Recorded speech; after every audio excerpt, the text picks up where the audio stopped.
ఆయన్న ఆరోపణలున్న రెండు పత్రికలు ఒక టీవీ ఛానల్ మీద నిన్న జగన్మోహన్ రెడ్డి తన ఆగ్రహం వ్యక్తం చేశారు సార్. అనవసర ఆరోపణలు చేస్తూ ఉన్నారు, నిరాధార ఆరోపణలు చేస్తూ ఉన్నారు.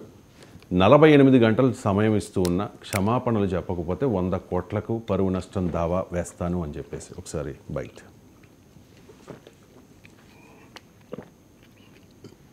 జగన్ బయట ఆన్ మీడియా.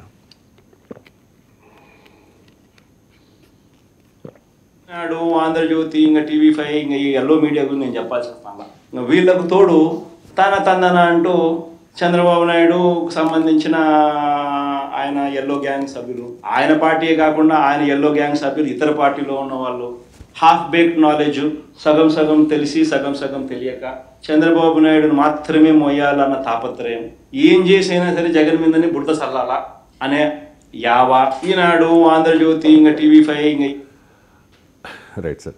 ఆ రోజు నుంచి చూస్తూ ఉన్నాం కదా సార్, పత్రికల్లో బ్యానర్ ఐటమ్ అంతర్జాతీయ స్థాయికి జగన్ అవినీతి అని చెప్పి జగన్ తప్పును అంటే నా క్వశ్చన్ ఏంటంటే మీడియా కథనాల మీద కేసు నిలబడుతుంది, ఏ కేసులు ఎన్ని కేసులు నిలబడి ఏ మీడియా నిషేధించారు చరిత్రలో చెప్పండి. రోజు మీడియాలో బోలెడు వార్తలు వస్తాయి. ఆ మీడియాలో వార్తలు వస్తే కేసులు అయితే అయ్యేది ఏది లేదు.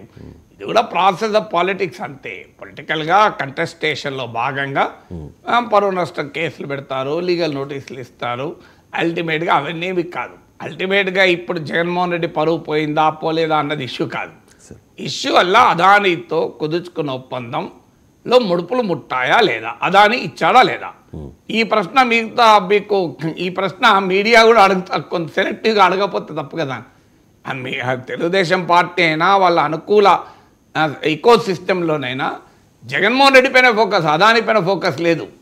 ఇంట్రెస్టింగ్ ఏంటంటే కొంత అదానీ పైన మాట్లాడక తప్పడం లేదు వాళ్ళకు, కానీ అసలు ఫోకస్ జగన్మోహన్ రెడ్డి పైన. మీరు అదానీ సంగతి తెలిసండి అనే ధైర్యం లేదు మళ్ళీ ఎక్కడ. అలాంటి వాళ్ళం అదానీ జగన్ ఇద్దరు సంగతి తెలిసండి అంటాడు, మొహమాటం ఏం లేదు. ఎక్కడ ఒకరు ఇచ్చిన వాళ్ళు తీసుకున్న వాళ్ళు కదా. సో అందువల్ల పత్రికల పైన ఏమవుతుంది అది ఎవరు పట్టించుకునేది ఏం లేదు, కేసులు పెట్టినా ఏం అయ్యేది ఏం లేదు. Right sir. ఇక